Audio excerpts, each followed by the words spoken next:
Hello everyone, good evening once again. આજે આપણે હવે ડે નંબર 4માં પહોંચ્યા, જેની અંદર આપણે શીખીએ મેથેમેટિકલ રિપ્રેઝન્ટેશન. મેથેમેટિકલ રિપ્રેઝન્ટેશન તો આપણે શીખી ગયા લાસ્ટ ક્લાસમાં. હવે આપણે શીખીએ મેથેમેટિકલ ઓપરેશન. હવે મેથેમેટિકલ ઓપરેશન શીખવાના છે, ઓપરેશન કરતાં શીખીએ. હવે વાત એવી રીતે કે તમારે એમસીક્યુ મિડસેમ લેવાની છે, તો હું તમને ડાયરેક્ટ એમસીક્યુ લખીને મોકલી દઉં તો તમને આવડશે નહીં ને ભાઈ. એના માટે તો હું એમસીક્યુ માટે પણ વિડીયો બનાવું છું. તમે વિચાર કરો, તમને ધારો કે એમ તો લિસ્ટ હું તમને હમણાં બનાવીને મોકલી દઉં 2 કલાકમાં કે અલ્યો 1 થી 5 પાછું આખા સબ્જેક્ટના બધા એમસીક્યુ અલ્યો લિસ્ટ મારી પાસે છે, તો પણ એમાં તમે ગોખવાનું થયું નહીં. તો કે તમને લિસ્ટ આપી દો, અલ્યો આનો આન્સર આવે, આનો આન્સર આવે, બસ લ્યો ગોખી લ્યો, આવડી ગયો, હાલો મિડસેમ પૂરી આવજો. તો આવડું તો નહીં ને કાંઈ. મારો એમ માર્ક માટેનો ને એવો હોતો જ નથી કોઈ દિવસ. તમને હવે તો ખબર હોવી જોઈએ, 1.5 વર્ષથી કનેક્ટેડ છો. મારો એમ તમને લર્નિંગ શીખવા માટેનો છે. એટલે હું એમસીક્યુ કેમ સોલ્વ કરવાની એ શીખવાડીશ. કે બેઠે બેઠા તો પૂછાશે નહીં ને. કેમ કે હમણાં એક્ઝામ્પલ ગણાવવા જાઉં છું, એ બેઠે બેઠા થોડા પૂછાશે, થોડાક ચેન્જ થઈ જશે તો આવડશે કેમ, સમજા? એટલે એના માટે એમસીક્યુનું લિસ્ટે હું તમને મોકલીશ, એ મોકલીશ. ભલે ડબલ વર્ક તો મારું જ છે ને, મારા માટે તો સારું જ છે કે એમસીક્યુનું બનાવીને લ્યો લિસ્ટ મોકલી દો, લ્યો કરી લ્યો, તમારે કરવું એમ નથી. મારે તમને શીખવાડવું છે, સમજા? એના માટે હું વિડીયો બનાવું છું. વાર લાગે પણ એના માટે તાત્કાલિક બધું ના થાય. બરોબર કે હું તાત્કાલિક કહી દઉં આવી રીતે ઇમરજન્સીમાં હાલો 4 દી પછી એક્ઝામ, એવું આપણાથી ના થાય. ઓકે, ચલો તો આમાં આવીએ મેથેમેટિકલ ઓપરેશનમાં ફટાફટથી. તો આપણે ખરેખર શીખવાનું છે શું? આપણે શીખવાનું છે એડિશન. હા, એડિશન એટલે કે સરવાળો કરતાં શીખવાનો છે. હા, સાવ સાચું, સરવાળો કરતાં શીખવાનું. પછી આપણે શીખવાનું છે સબસ્ટ્રેક્શન. આ સબસ્ટ્રેક્શન એટલે કે ખબર જ હોવી જોઈએ ને ભાઈ, બાદબાકી કરતાંય શીખવાનું છે. પછી થર્ડ મલ્ટિપ્લિકેશન એ શીખવાનું છે, એટલે કે ગુણાકાર કરતાંય શીખવાનું છે. અને ડિવિઝન પણ શીખવાનું છે. ચલો તો 4 ઓપરેશન મેં લખેલા છે, ઇંગ્લિશ ગુજરાતી બેયમાં લ્યો. તો એટલું આ 4 વસ્તુ આપણે શીખવાની છે: સરવાળા, બાદબાકી, ભાગાકાર ને ગુણાકાર. હવે આજે તમને પૂછે તમને કોઈ કે તમે આજે શું શીખા, તો કહેજો અમે આજે સરવાળા બાદબાકી કરતાં શીખા લ્યો. હવે સમજા? પણ સરવાળા બાદબાકી સાચું તમે એમ કહો આવું તો અમને આવડે છે, પણ આ તમે જે શીખતા હતા ને એ નથી, એસી સપ્લાય છે. એસી સપ્લાયના સરવાળા બાદબાકી કેમ થાય ને એ શીખવાનું છે. તો સૌથી પહેલાં તો એસી સપ્લાય છે ને એને કયા ફોર્મમાં દર્શાવવો, ગણતરી કરવા, તો એ આપણે લાસ્ટ ક્લાસની અંદર શીખાવો. મેથેમેટિકલ રિપ્રેઝન્ટેશન યાદ છે ને? Cartesian form, polar form, trigonometry form ને એક્સપોનેન્શિયલ ફોર્મ. પણ એમાં સૌથી પહેલાં 2 ફોર્મ જે છે ને મોસ્ટ આઈપી છે. તમારી નોટબુકમાં લખેલું હોવું જોઈએ. તમે આ વિડીયો સ્ટાર્ટ કરો ને ત્યારે એસસીસીની નોટબુક ખુલ્લી હોવી જોઈએ, તો તમને આવડશે. આવું હું દર વખતે બધું કહેતો તો રહું છું, પણ જેટલા કરે છે એ આગળ વધશે. અને હવે જોયું મિડસેમ આવી તો બધાએ વિડીયો સ્ટાર્ટ કર્યા. મને આમાં બતાવ્યો ભાઈ એપ્લિકેશનમાં કે કોણ વિડીયો ક્યારે જોવે છે, કેટલા વિડીયો જોયા, કોણે જોયા, એ બધું મને આમાં બતાવ્યું. હવે મિડસેમ આવી એટલે બધાએ વિડીયો સ્ટાર્ટ કર્યા.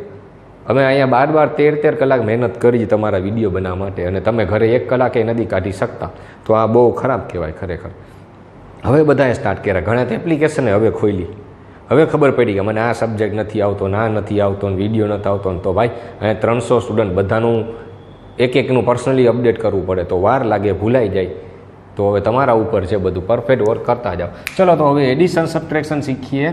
તો એડિશન અને સબટ્રેક્શન કરતાં શીખીએ. કમ્પલસરી તમારે પેલું ફોર્મ જ જોશે, એટલે કે કાર્ટેશિયન ફોર્મમાં જ એડિશન સબટ્રેક્શન થાય હંમેશા. કઈ રીતે હાલો હું શીખવાડી દઉં. ચલો તો એક એ આપીએ. આ ક્વેશ્ચન મોસ્ટ આઈપી પૂછાશે જો, બરોબર છે? એટલે હું તમને મેથડ શીખવાડું, ખાલી ક્વેશ્ચન આપી દઉં એ ના લે. કેમ ગણવું એ શીખવાડું ને, તો તમારા માટે સારું ને ભાઈ. જીટીયુ આવી રીતે એક્ઝામ લેવાની તો તમને આ બહુ યુઝફુલ થશે. ઓકે, ચલો તો એ એટલે તમને આપું 3 + J4. આ J4 પણ લખાય અથવા 4J પણ લખાયો, 2 લખી શકાય, ધ્યાનમાં રાખજો. 2 એકનું એક જ છે, J4 લખો કે 4J લખો. તો હું 3 + J4 લખું છું. પછી B એટલે એક નવો વેક્ટર બીજો આપ્યો છે કે 5 + J6. હાલો 4 ટોપિક તો મેં લખી નાખ્યા, પણ શીખવાડું એક. તો પહેલાં એડિશન કરતાં શીખીએ. તો હવે તમને એમ પૂછવું હોય કે આ એ વેક્ટર છે, આ બી વેક્ટર છે, તો સી એટલે A + B કરીએ તો શું થાય? સમજી ગયા? તો A + B કરી નાખો, અહીંયા A મૂકો. A એટલે જે 3 + J4 બ્રેકેટ કરવો ખાસ જરૂરી, અને B એટલે જે 5 + J6. તો જો આ જે ટર્મ જે છે ને એ મેં તમને કીધું આને કહેવાય રિયલ નંબર અને આને કહેવાય ઇમેજનરી નંબર. આ ખાસ ધ્યાનમાં રાખજો, બરાબર છે. તો રિયલનો સરવાળો થાય અને ઇમેજનરીનો સરવાળો થાય. બસ જો મેથડ આટલી જ છે. આવું હું તમને MCQ મોકલી દઉં તો થોડું આવડે. એક વિડીયો નાનો બને તો આટલું કહી દીધું, હવે તમને યાદ રહી. હવે તમે ગમે એ ક્વેશ્ચન સોલ્વ કરી શકો. આ બધાનો સરવાળો સીધો ના થઈ જાય. 3 + 4 + 5 + 6 એમ ના થાય. આ ધ્યાનમાં એવું ડીસીમાં થાય, એસી સપ્લાયમાં એમ ના થાય. હવે આ ક્યાં કામ આવશે એ હજી 4th સેમમાં કામ આવશે. એટલે હવે તો કઈ રીતે કરવાનું સમજી ગયા ને? રિયલનો સરવાળો કરો, એટલે કે જે વગરના ટર્મ છે એનો સરવાળો થાય અને જે વાળા ટર્મ છે ને એનો સરવાળો થાય. બસ મેથડ આટલી જ છે. એટલે કે આપણે આ બેનો ટોટલ કરવો હોય ને તો 3 + 5 એટલે કે 8. હાલો બ્રેકેટ કાઢી નાખીએ એટલે તમને સરવાળામાં તો હાલે, બ્રેકેટ કાઢી નાખીએ તો ઓમાં નહીં હાલે. તો 3 + 5 એટલે કે થઈ ગયું 8 અને J4 ને J6 જે સાથે કરવાનું ટોટલ, કેલ્સીમાં જે નહીં આવે. હા, તો J4 ને J6 એટલે ટોટલ J10 થઈ ગયું ને, 4 + 6. બસ મેથડ આટલી જ છે ખાલી. હવે સમજી ગયા ને? તો રિયલનો સરવાળો થાય અને ઇમેજનરીનો સરવાળો થાય. લ્યો આન્સર આવી ગયો. આવું MCQ પૂછાશે 100% જો, બરોબર છે. ના પૂછાય તો પેપર ફાડીને આવતા રહેજો. હાચે પેપર ક્યાં આવવાનું છે? કાં મોબાઈલ લેપટોપની સ્ક્રીન તોડ નાખજો. બસ જો ના પૂછાય તો એટલી ગેરંટી. ઓકે ચાલો. હવે એટલે આજ પૂછાય એવું નહીં હો, પાછું તોડીને આવતા નહીં વળી કે ચાલો લઈ ગયો નવો. આનો આ નહીં પૂછાય કાંઈ 3 4 5 6 ત્યાં એમ ચેન્જ હશે ભાઈ. મેં તમને મેથડ શીખવાડી હો, આવી મેથડનો પૂછાશે. હા વળી પાછા વિડીયો લઈને આવશે. લઈ જાવ વિડીયો પ્રૂફ. સારું હાલો આવડી ગયું ને પ્લસ કરતા. તો એવી જ રીતે હજી એક કરીએ પ્લસ, પણ આમાં 4 ટર્મ પ્લસ હતા. જોજો હવે હું કરું છું 3 + 4J અને અહીંયા હું કરું છું કે 6 - J7. એટલે કરવાનો તો પ્લસ જ છે. જો કેમ કે ક્વેશ્ચનમાં શું કીધું છે A + B કરો, તો અહીંયા પહેલાં A મૂકો. A એટલે શું છે 3 + J4 અને B એટલે શું છે 6 - J7. ખરેખર આ મેથ્સ 2નું પહેલું ચેપ્ટર હતું. હવે એ તમે શીખા ને એટલે નહીંતર આટલું તમને આવડતું હતું. આ શીખવાડવાની જરૂર ના પડતી. એટલે મારે તમને ભલે એ ફી તમને અડધી આપી દે, પણ એ પાછું શીખવાડવું પડશે મારે પાછું. તોય હું શીખવાડીશ તમને. ચલો તો વળી પાછું હતું એમ જ રિયલનો સરવાળો કરો, એટલે કે 3 ને 6 9 અને ઇમેજનરીનો સરવાળો કરો. ઇમેજનરીનો કરવાનો સરવાળો છે, પણ ટર્મ પોતે માઇનસ હોય તો આપણે શું કરવું એમ. આ J4 અને J7 પણ 7 માઇનસ છે હો, એટલે સરવાળો કરો. એટલે હું તમને એમ કહું છું કે 4 અને -7નો સરવાળો કર્યો ને, જોયું ને 4 અને -7નો પ્લસ કર્યો, પણ ટર્મ જ પોતે માઇનસ છે તો માઇનસ થાય ને, પ્લસ ઇન્ટુ માઇનસ માઇનસ થાય. એ તો ખબર હોય ને ભાઈ મેથ્સ. તો 4 - 7 -3 થાય. એટલે આ બેનો ટોટલ -3J થયો. બસ લ્યો આવું ધ્યાન રાખતા રહેજો. કર્યો તો સરવાળો છે, પણ ટર્મ માઇનસ હોય તો પછી માઇનસ કરવું પડે ને, એમ વાત હતી. ઓકે તો પ્લસ કરતા આવડી ગયું હશે. હવે માઇનસમાં આવીએ, બાદબાકી કરતા શીખીએ. ક્વેશ્ચન આ જ રાખીએ, આ જ ક્વેશ્ચનની બાદબાકી કરીએ. તો હવે તમને ક્વેશ્ચનમાં એમ પૂછ્યો છે કે C એટલે A - B ફાઇન કરો. A - B જોજો કેટલીક વાર ઊંધું પૂછી નાખે B - A, તો ધ્યાન રાખજો. ચાલો C એટલે આપણને પૂછ્યું છે A - B કરો. અહીંયા લખેલું તમને ખબર પડે. હવે બાદબાકી કરી દો, ખબર પડે ને અહીંથી જોઈને કે A - B કરવાનું કીધું. તો કાંઈ નહીં, બ્રેકેટ મૂકી દો. આવું આપણે કરતા હતા મેટ્રિક્સમાં. અમે બ્રેકેટ માઇનસ બ્રેકેટ એમ જ કરવાનું. A મૂકો. A એટલે જે 3 + J4. B એટલે છે 6 - J7. પણ હવે કઈ રીતે? તો માઇનસ હોય ને વચ્ચે ત્યારે હંમેશા બ્રેકેટ કરવું. આવું મેં તમને મેથ્સ 1થી કહેતો આવું યાદ છે ને, matrix determinant bracket minus bracket કરતા હતા. એ જ મેથડ છે બ્રેકેટ કરવાનો ખાસ, કેમ કે આ માઇનસ સાઇન બેયને લાગે. પ્લસમાં તો હાલે, વચ્ચે પ્લસ હોય તો પ્લસ બેયને લાગે, પણ માઇનસ સાઇન બેયને એપ્લાય થાય. તો જોજો 3 હવે બ્રેકેટ ખોલ નાખો. 3 + J4 માઇનસ બેયને લાગે, એટલે માઇનસ આને લાગે તો આ થઈ ગયું -6 અને આ માઇનસ અંદર આપો. આ પોતે માઇનસ હતું ને માઇનસ અંદર તો પ્લસ થઈ જાય ને. હા J7. બસ હવે આગળ હતું એમ કે હવે 4 ટર્મ થઈ ગયા ને. હવે રિયલ ભેગા કરો અને ઇમેજનરી ભેગા કરો. જો આ રિયલ ભેગા કરો, રિયલ ભેગા કરો. એ શું કહે છે 3 - 6. તો 3 - 6 ખબર પડે ને, -3 કહેવાય ભાઈ. 3 - 6 એટલે -3 કહેવાય. અને ઇમેજનરી ભેગા કરો એટલે J4 ને J7, પણ બે પાછા પ્લસ છે. J4 ને J7, 4 + 7 થાય 11 ને આગળ J, એટલે આને લખાય J11. લ્યો ધેટ્સ ઇટ. હવે આવડશે હવે સમજાઈ ગયું બાદબાકી કઈ રીતે થાય? ઓકે, હજી એક કરાવી દઉં, ચલો કરવાનું. હવે આને ધ્યાન રાખજો, આમાં કદાચ ગોટાળે ચડાવી દઈએ કે તમને એ અને બી આપે ને પૂછે આમ કે બી માઇનસ એ કેટલા થાય, જોજો તો ધ્યાન રાખજો બી માઇનસ એ કેટલા થાય. ઓકે ચલો, તો એ એટલે આપણે લઈ આ વખતે -3 + J6 અને એટલે કે 6 જે કે J6 4 - 8J અથવા તો J8. હલો આવા બે જો અહીંયા આવા આડાવડા અહીંયા ગમે પૂછશે એટલે અહીંયા ગમે ચેન્જ થાય, બાકી મેથડ તો એ જ રહેવાની. મારું કામ મેથડ શીખવાડવાનું, જો મેથડ જ આવે, બેઠે બેઠા કોઈ દી ક્યાંય ના પૂછાય. હા તો બી મૂકી દો. હવે પણ બી માઇનસ એ પૂછ્યું છે, ધ્યાન રાખજો લખવું બી માઇનસ એ, તો પહેલાં અહીંયા બી મૂકો, બીજું શું 4 - 8J માઇનસ કરીને એ મૂકો, એ એટલે જે -3 + J6 લ્યો ડન. હાલો કીધું ને એસીસી કરતા હતા, એક ધડાકામાં બધું કરાવી દીધું ને, એટલે એ કાંઈ ચિંતા ના કરો. તમારાથી વધારે ચિંતા મને થતી હોય સિલેબસની, તમારા માર્કની ને તમારા રિઝલ્ટની, કેમ કે તમારું રિઝલ્ટ એ આપણા ક્લાસનું રિઝલ્ટ છે અને હું રિઝલ્ટ સારું લેવા માટે જ મહેનત કરું છું. તો માઇનસ હોય એટલે ખાસ બ્રેકેટ કરજો. હવે માઇનસ અંદર આપી દો, બેને માઇનસ એપ્લાય થાય એ ખાસ ધ્યાન રહે. હવે બ્રેકેટ ખોલ નાખો, ડિટર્મિનન્ટ મેટ્રિક્સમાં કરતા તેમ માઇનસ અંદર આપો તો આ માઇનસ હતું તો એ થઈ જાય +3 અને આ માઇનસ અંદર આપો તો થઈ જાય માઇનસ. બસ આ એક ખાસ ધ્યાન રાખજો, માઇનસ હોય તો બ્રેકેટ કરવાનું ભૂલતા નહીં, નહીંતર વળી ગોટાળો થઈ જાય, આન્સર અલગ આવશે. તો રિયલ ભેગા કરી લ્યો. હવે રિયલ ભેગા કરો એટલે 4 ને 3, 4 + 3 બે પાછા પ્લસ છે એટલે 4 + 3 એટલે 7. અને ઇમેજનરી ભેગા કરો, પણ ઇમેજનરીમાં પાછા -8 - 6 -8 ને બીજું -6 એટલે -14J અથવા તો J14 આવો આન્સર આવે. હાલો હવે બાદબાકી કરતાં પણ આવડી ગયું હોવું જોઈએ, રાઈટ? ઓકે, તો સરવાળા બાદબાકી આવડી ગયું. તો અને આ જે વાળા ટર્મ લખ્યા એ ખબર પડી ક્યાં લખ્યા? કાર્ટેશિયન ફોર્મ કહેવાય હો, એને કાર્ટેશિયન ફોર્મ કહેવાય. તો સરવાળો બાદબાકી કરવું હોય ને તો કમ્પલસરી કાર્ટેશિયન ફોર્મ જ જોઈએ, અથવા તો એનું બીજું નામ હતું એ રેક્ટેન્ગ્યુલર ફોર્મ જ જોઈએ તો જ થાય. હા, પોલારમાં કોઈ દિવસ સરવાળા બાદબાકી ના થાય, એકેયમાં સરવાળા બાદબાકી ના થાય, ખાલી કાર્ટેશિયન અથવા તો રેક્ટેન્ગ્યુલર ફોર્મમાં જ સરવાળા બાદબાકી થાય. જ્યારે ગુણાકાર ને ભાગાકાર કરવા હોય ને તો કાર્ટેશિયન ફોર્મમાંય થાય, રેક્ટેન્ગ્યુલરમાંય થાય અને પોલાર ફોર્મમાંય થાય. આ બે મેથડમાં થાય હો, એ ધ્યાનમાં હમણાં કરીએ એટલે તમને આઈડિયા આવી જાય. પણ એ હજી કરતાં પહેલાં મારે તમને હવે ક્વાડ્રન્ટ વિશે શીખવાડવાનું છે. એક ક્વેશ્ચન એ પૂછાશે કે આ ક્વાડ્રન્ટમાં આવે એ. ચલો તો નેક્સ્ટ ટોપિક, આ એક્સિસ જે છે ને આને રિયલ એક્સિસ કહેવાય અને આ એક્સિસ જે છે ને એને ઇમેજનરી એક્સિસ કહેવાય એમ. તો આપણે ઓલું ક્વાડ્રન્ટ ખબર છે, યાદ છે ને તમે ઓલું આ 0 આ 1 2 3 4 એમ લખતા હતા આપણે, તો આપણે એમ તમને હું કહેતો યાદ કરો, આવું તમને આવડે જો ભાઈ, તમને કહું કે હાલો 2 3 પોઈન્ટ લોકેટ કરો તો આમાં 2 3 પોઈન્ટ, તો કઈ રીતે કરતા હતા યાદ કરો તો 2 1 2 1 2 2 આમ જાશો અને 3 ઉપર જાશો 1 2 3. અહીંયા એક ટપકું કરો, એ ટપકાને કહેતા હતા, પોઈન્ટને કહેતા હતા 2 3. યાદ આવ્યું ને? તમને એમ કહું તો કે -2 3 લોકેટ કરો તો તમે -2 3 કેમ કરતા? આમ -1 ને -2 ને ઉપર 1 2 3, અહીંયા આવે -2 3.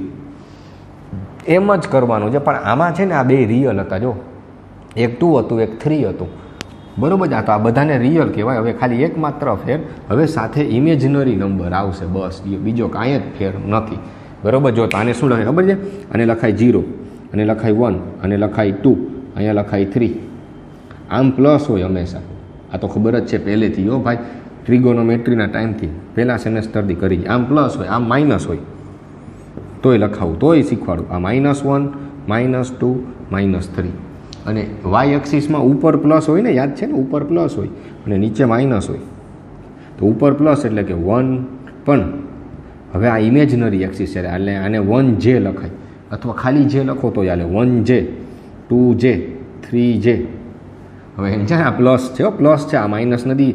આ તો ખાલી ઓલું ટપકું કર્યું એ છે ભાઈ, વળી ક્યાંક માઇનસ ના લેતા. તો ઉપર હંમેશા પ્લસ હોય, 1J 2J 3J. તો એવી જ રીતે નીચે માઇનસ હોય, -1J અથવા તો ખાલી -J લખાય, -2J -3J. સમજા? હવે એમ કહેશું કે આવું શું કામ કરાયું? તો એ ક્વેશ્ચન એ પૂછાશે, જોજો તમે. હવે ક્વાડ્રન્ટ નક્કી કરવા માટે છે, યાદ કરો આપણે ટ્રિગોનોમેટ્રીમાં નક્કી કરતા હતા, આ ફર્સ્ટ ક્વાડ્રન્ટ છે, સેકન્ડ ક્વાડ્રન્ટ છે, તો એ આમાંય નક્કી કરવાનું છે. આને કહેવાય ફર્સ્ટ ક્વાડ્રન્ટ. એ તો યાદ જ છે ને બધાને ખબર. આને કહેવાય ફર્સ્ટ ક્વાડ્રન્ટ, આને કહેવાય સેકન્ડ ક્વાડ્રન્ટ, આને કહેવાય થર્ડ ક્વાડ્રન્ટ અને આને કહેવાય ફોર્થ ક્વાડ્રન્ટ. તો ફર્સ્ટ ક્વાડ્રન્ટમાં યાદ છે ને એક્સ એ પ્લસ હોય ને વાય એ પ્લસ હોય, એક્સ પ્લસ વાય પ્લસ હોય ને પ્લસ પ્લસ કહેવાય. સેકન્ડ ક્વાડ્રન્ટમાં એક્સ માઇનસ હોય વાય પ્લસ હોય તો એને માઇનસ પ્લસ કહેતા હતા. થર્ડમાં શું હોય? એક્સ માઇનસ હોય અને વાય એ માઇનસ હોય એટલે બેને માઇનસ માઇનસ કહેવાય. અને ફોર્થમાં આ પ્લસ હોય ને આ માઇનસ હોય તો પહેલાં એક્સ લખાય ને પછી વાય તો આને પ્લસ માઇનસ કહેવાય. તો આ જ સાઇન જોવાની. આના ઉપરથી ક્વાડ્રન્ટમાં કયું છે ને એ પૂછાશે. જોજો હવે જો હું તમને ફોર એક્ઝામ્પલ આપું. તમને ફોર એક્ઝામ્પલ હું લખી દઉં. જોજો -2 + J3, 3 - 2J, -4 - 6 છે અને ફોર્થ આપીએ કે 2 + 3J. આવા 4 એક્ઝામ્પલ મેં તમને આપ્યા. આવું એક ક્વેશ્ચન પૂછાશે તમને. ખાલી એમ પૂછશે કે આ કયા ક્વાડ્રન્ટમાં છે, કયા ક્વાડ્રન્ટમાં એટલે કે કયા ચરણમાં છે, પહેલા બીજા ત્રીજા ચોથા કયા ચરણમાં છે. બસ આવી રીતે પૂછાશે. બરાબર. એક ક્વેશ્ચન આવો હશે જ. ઓકે. હવે તો કયા ક્વાડ્રન્ટમાં છે કયો મને? પહેલાં હંમેશા રિયલ નંબર જ લખવાનો, પછી જ ઇમેજનરી લખવાનો. એક નિયમ એમ છે, એ ધ્યાન રાખજો ખાસ, નહીંતર ગોટાળ જશો. તો -2 + J3 ગ્રાફમાં લોકેટ કરો તો પહેલાં -2 જાઓ પછી J3 જાઓ તો -2 એટલે -1 -2 ગયા ને ઉપર J3 જેટલા 1J 2J ને 3J. અહીંયા ટપકું કર્યું તો અહીંયા એ પોઈન્ટ આવ્યો કહેવાય -2 + J3. હવે સમજા ને? તો કાલ કરતાં વધારે આજે આવ્યું. તો આ કયા ક્વાડ્રન્ટમાં આવ્યો જોવો ને? સેકન્ડ ક્વાડ્રન્ટમાં આવ્યો. તો આનો આન્સર આવે સેકન્ડ ક્વાડ્રન્ટ. લ્યો બસ આવા ક્વેશ્ચન છે. અને અહીંથી એમને ખબર પડ્યો આ કયું છે? આ માઇનસ ને પ્લસ. તો માઇનસ પ્લસ આવી માઇનસ પ્લસ સેકન્ડ ક્વાડ્રન્ટ. અહીંથી એમને ખબર પડે પહેલું પ્લસ છે ને બીજું માઇનસ છે તો પ્લસ માઇનસ ફોર્થ ક્વાડ્રન્ટમાં આવે. હાલો તોય લોકેટ કરતા શીખવાડો. 3 - 2 છે તો +3 એટલે પહેલાં +3 જશો. 1 2 3 ટપકું નથી કરવાનું નહીં. અને નીચે કેટલા જશો? કેમ કે માઇનસ છે તો નીચે જવાનું ને. જેમાં -2 છે, -1 છે ને -2 છે અહીંયા. એટલે આમ 3 ને -2 અહીંયા ક્યાંક આવ્યું. સરખું કરીએ આપણે. ચાલો લ્યો. તો આમ આવે +3 - 2J આવ્યું ને ફોર્થ ક્વાડ્રન્ટમાં. બસ એવી જ રીતે પૂછાશે, બીજું કાંઈ નહીં.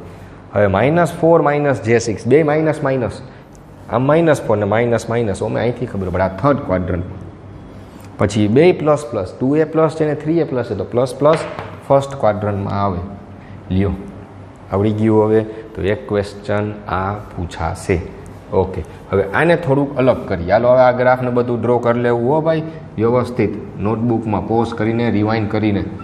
હા પછી હજી શીખીએ. હવે એક ક્વેશ્ચન હજી મોસ્ટ આઈપી એ પૂછાશે જ. એટલે બધું તમને તમે 30 માર્ક તમને આવડતું હશે. લ્યો હમણાં આના પછી પહેલાં એસીસીના આવે 30 માર્ક પૂરા કરી દે, પછી ડીસી મશીનનું હું તમને કરાવું હો. એ ઓબ્જેક્ટિવ કરાવી દઈશ, ચિંતા ના કરો. પણ એમાં તમને ઘણું બધું શીખવાડી દીધું છે જનરેટરમાં. સમજી ગયા? એટલે એના હવે તમને ડાયરેક્ટ MCQ જ આપી દઈશ. લ્યો આનો આન્સર આવે, કેમ કે એ વિડીયોમાં બધું શીખવાડી દીધું. આ તો એસીસી શીખવાડ્યું જ નહોતું એટલે એનો વિડીયો બનાવીને શીખવાડું છું. પછી જે ચેપ્ટર ડીસી મશીનમાં શીખવાડ્યા નથી તમને હજી પણ મિડસેમમાં છે તો એના MCQ હું તમને શીખવાડીશ. ઓકે. જેટલું થશે ને એટલું મેક્સિમમ કરશે. પણ પછી 24 કલાકે ટૂંકી પડે તો હવે એનાથી કાંઈ ના થાય. કેમ કે આજે શુક્રવાર થયો. હા, અને સોમવારે તમારે એક્ઝામ છે તો એનું ટાઈમ ટેબલ જરીક મને મોકલી દેજો તો. ઓકે. એટલે એ પ્રમાણેના વિડીયો બનાવું એટલે આગલા દિવસે તમને આપી શકાય. સમજ્યા ને? ઓકે. કોમ્પ્લેક્સ કન્જ્યુગેટ બીજું આ પૂછાશે જ. કોમ્પ્લેક્સ કન્જ્યુગેટ એટલે કે એને કહેવાય છે, એનું ગુજરાતી તો એનું ગુજરાતી લગભગ હો ભાઈ અનુબદ્ધ સંકર સંખ્યા. અનુબદ્ધ સંકર સંખ્યા કહેવાય. આ ધ્યાન રાખજો. એક ક્વેશ્ચન કોમ્પ્લેક્સ કન્જ્યુગેટ પૂછાશે જ કે આનો કોમ્પ્લેક્સ કન્જ્યુગેટ શું થાય. હવે સમજા? તો કોમ્પ્લેક્સ કન્જ્યુગેટ ગોતવું હોય ને તો ખાલી ઇમેજનરી ટર્મની સાઇન ચેન્જ થાય. લખાવી દો અહીંયા. Complex conjugate. હાલો એડિશન આવડી ગયું એટલે ટોપિક કાઢી નાખીએ, તમને કન્ફ્યુઝન ના થાય. સબસ્ટ્રેક્શન એ કાઢી નાખીએ છીએ, બે આવડી ગયું. અને કોમ્પ્લેક્સ કન્જ્યુગેટ જો ફાઇન કરવું હોય ને તો અહીંયા લખાવો જો sign change of only imaginary term એટલે કે ખાલી ઇમેજનરી ટર્મની જ સાઇન ચેન્જ કરવાની, રિયલની નહીં. એક્ઝામ્પલ આપીએ. આ નંબર છે, કયો નંબર છે? -2 + J3. તમને એમ પૂછાય આ કયા ક્વાડ્રન્ટમાં છે? તો સેકન્ડ ક્વાડ્રન્ટ. પણ તમને એમ પૂછાય આનો કોમ્પ્લેક્સ કન્જ્યુગેટ શું છે? તો કોમ્પ્લેક્સ કન્જ્યુગેટ ગણવા માટે શું કરવાનું? આના ઇમેજનરી ટર્મની સાઇન ચેન્જ કરી દેવાની. સાઇન ચેન્જ એટલે કે પ્લસ હોય તો માઇનસ, માઇનસ હોય તો પ્લસ. તો જોજો, -2 + J3 નો કોમ્પ્લેક્સ કન્જ્યુગેટ શું થાય ખબર છે? આ રિયલ તો એમને જ રહે -2, પણ ઇમેજનરીની સાઇન ચેન્જ, પ્લસ હતી તો માઇનસ. લ્યો, તો આ -2 + J3 નો કોમ્પ્લેક્સ કન્જ્યુગેટ થયો. હવે આવડશે ને? બસ, તો હવે બાકીના ત્રણે ગોતી દો ને મને. જોયું, રિયલની ટર્મની સાઇન ચેન્જ નહીં કરવાની, ઇમેજનરીની જ કરવાની. 3 - 2J, તો રિયલ તો એમને 3, આ -2J છે તો +2J. બસ લ્યો, ટૂંકમાં કહીએ તો ઇમેજનરી ટર્મની સાઇન ચેન્જ કરો અથવા જે વાળા ટર્મની સાઇન ચેન્જ કરજો, જે વાળા. કેમ કે કેટલીક વાર તમને કન્ફ્યુઝ કરવા છે ને, અમુકે ગોખી નાખ્યું કે બીજા ટર્મની સાઇન ચેન્જ થાય, એવું નથી. જે વાળા ટર્મની સાઇન ચેન્જ થાય, જીટી વાળા ઊંધું પૂછી રહેશે, જે આગળ લખ્યું હશે અને રિયલ ટર્મ પાછળ આપ્યો હશે તો વળી ક્યાંક બીજાની સાઇન ચેન્જ ના કરતા તો રિયલની ચેન્જ થઈ જશે. એવો એક્ઝામ્પલ લવામાં. હાલો, ત્રીજાનું કોમ્પ્લેક્સ કન્જ્યુગેટ -4 - J6, તો રિયલ એમનેમ, પણ ઇમેજનરીની સાઇન ચેન્જ કરો, માઇનસ છે તો પ્લસ.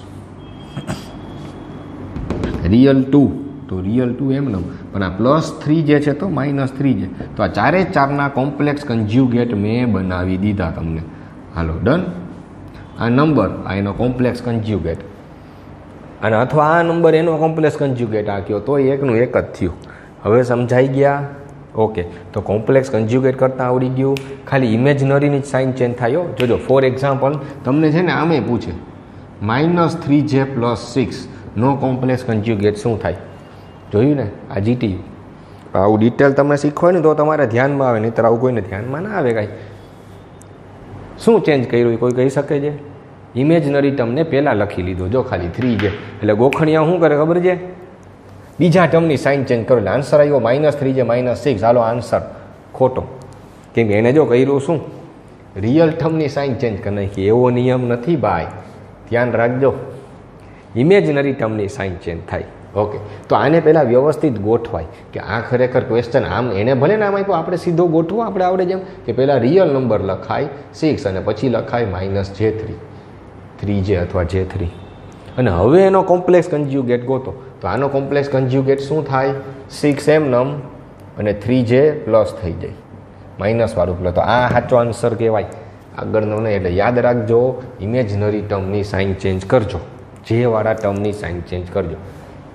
તો આજના વિડીયોમાં તો ઘણું બધું મોસ્ટ આઈપી શીખી ગયા, જે પૂછાવાનું જ છે. હાલો, તો ક્વાડ્રન્ટ આવડી ગયા, કોમ્પ્લેક્સ કન્જ્યુગેટ આવી ગયા. હજી તમને આમાં ટ્વિસ્ટેડ શું પૂછે ખબર છે? આપણે તો અઘરું સહેલું બે વિચારવાનું ને. એટલે આ સાથે સાથે હું જીટીયુની તૈયારી કરાવું જુઓ, ધ્યાન રાખજો. ત્યારે પાછા હેરાન ના કરતા મને કે હવે પાછું કાંઈ નહીં થાય, વિડીયો જોઈ લેજો. અને વિડીયો શું કામ જોવે? એકવાર થાય એટલે આવડી જ જવું જોઈએ, નોટબુકમાં લખાઈ જવું જોઈએ. વિડીયો શું જોવે? નેટ શું બગાડે? નોટબુકમાંથી મંડો વાંચવા. ઓકે, હવે તમને કન્ફ્યુઝ કરવા આમે પૂછે કે આ નંબર છે એ કયા ક્વાડ્રન્ટમાં છે, એમ ના પૂછે. આ નંબરનો કોમ્પ્લેક્સ કન્જ્યુગેટ કયા ક્વાડ્રન્ટમાં છે. જોયું? આ નંબર કયા ક્વાડ્રન્ટમાં છે એ તો આપણે શીખ્યા, સેકન્ડ ક્વાડ્રન્ટમાં છે. પણ શું પૂછાય? આ નંબરનો કોમ્પ્લેક્સ કન્જ્યુગેટ કયા ક્વાડ્રન્ટમાં છે. ઉભા રહ્યો, વિડીયો ચાલુ છે ને ભાઈ? હા, ચાલુ તો છે. હાલો, 24 મિનિટ થઈ ગઈ છે. તો હવે આ એક છેલ્લો ટોપિક રાખીએ, પછી નેક્સ્ટમાં બનાવશે. આ નંબર તો સેકન્ડ ક્વાડ્રન્ટમાં છે, પણ આ નંબરનો કોમ્પ્લેક્સ કન્જ્યુગેટ કયા ક્વાડ્રન્ટમાં છે. તો પહેલાં આ નંબરનો કોમ્પ્લેક્સ કન્જ્યુગેટ ગણ્યો અને હવે નક્કી કરો આ કયા ક્વાડ્રન્ટમાં છે એમ. તો માઇનસ એ હવે આવડી જવું જોઈએ. માઇનસ તો એ થર્ડ ક્વાડ્રન્ટમાં કહેવાય. આ નંબરનો કોમ્પ્લેક્સ કન્જ્યુગેટ આવ્યો ને એ કયા ક્વાડ્રન્ટમાં? તો 2 પ્લસ છે, તો એ ફર્સ્ટ ક્વાડ્રન્ટમાં છે. માઇનસ એ પોતે થર્ડ ક્વાડ્રન્ટમાં છે, પણ એનો કોમ્પ્લેક્સ નંબર અથવા તો કોમ્પ્લેક્સ કન્જ્યુગેટ આ કહેવાય. આ એનો કોમ્પ્લેક્સ કન્જ્યુગેટ કહેવાય. આનો કોમ્પ્લેક્સ કન્જ્યુગેટ આ, પણ એ કયા ક્વાડ્રન્ટમાં છે? x માઇનસ છે ને y પ્લસ છે, x માઇનસ છે y પ્લસ છે, સેકન્ડ ક્વાડ્રન્ટ એમ જોવાનું. 2 પ્લસ એટલે એ પોતે ફર્સ્ટ ક્વાડ્રન્ટમાં છે, પણ આ 2 માઇનસ થઈ ગયું એટલે પ્લસ માઇનસ ફોર્થ ક્વાડ્રન્ટમાં થાય. હવે સમજી ગયા? હજી શીખવાડ દો. આ ફર્સ્ટ ક્વાડ્રન્ટ, આ second quadrant, third quadrant, fourth quadrant. એના કોમ્પ્લેક્સ કન્જ્યુગેટ કયા ક્વાડ્રન્ટમાં આવે ખબર છે? ફર્સ્ટમાં હોય તો ફોર્થમાં આવી જાય, સેકન્ડમાં હોય તો થર્ડમાં આવી જાય. આ ગોખણ પટી સમજાવું જોજો. આ પોતે કયા ક્વાડ્રન્ટમાં છે? ફર્સ્ટ ક્વાડ્રન્ટમાં છે, પણ એનો કોમ્પ્લેક્સ કન્જ્યુગેટ ક્યાં આવ્યો? ફોર્થમાં. એટલે ફર્સ્ટ વાળો હોય તો એનો કોમ્પ્લેક્સ કન્જ્યુગેટ ફોર્થમાં આવે, ફોર્થમાં હોય તો એનો કોમ્પ્લેક્સ કન્જ્યુગેટ વનમાં આવે, ફર્સ્ટમાં આવે. આ કયા ક્વાડ્રન્ટમાં છે? જો આ થર્ડ ક્વાડ્રન્ટમાં છે, પણ એનો કોમ્પ્લેક્સ કન્જ્યુગેટ ક્યાં આવ્યો? એ સેકન્ડમાં જોઈએ તો થર્ડમાં હોય તો સેકન્ડમાં આવે, સેકન્ડમાં હોય તો થર્ડમાં આવે. આમાં જ થાય ખાલી કોમ્પ્લેક્સ કન્જ્યુગેટ. આ શોર્ટકટ યાદ રાખવા માટે જો ખાલી ટેકનિક છે, ગોખવણી આવ ધ્યાન રાખે. હા ચાલો તો આટલું રાખીએ અને ખરેખર તો ઉભારી આ ચેપ્ટર પૂરું જ થઈ ગયું તમારું ભાઈ. ઓકે, પૂરું ક્યાંથી સાચે? મલ્ટિપ્લિકેશન ડિવિઝન શીખવાડવું જ છે ને હજી, પણ આના પછીના વિડીયોમાં બનાવ્યો, નહીંતર બહુ લેન્ધી થઈ જશે, બહુ વાર લાગશે અપલોડ થતાં. ઓકે ચલો, આટલું કમ્પ્લીટ કરો, વર્ક કમ્પ્લીટ કરો ત્યાં સુધીમાં. અને આટલું થઈ જાય ને પછી તમારી બુકમાં એક્ઝામ્પલ આપ્યા છો પ્લસ માઇનસના, એ જાતે ગણવા, એટલે તમારે પ્રેક્ટિસ થાય. ઓકે ચલો, થેન્ક યુ.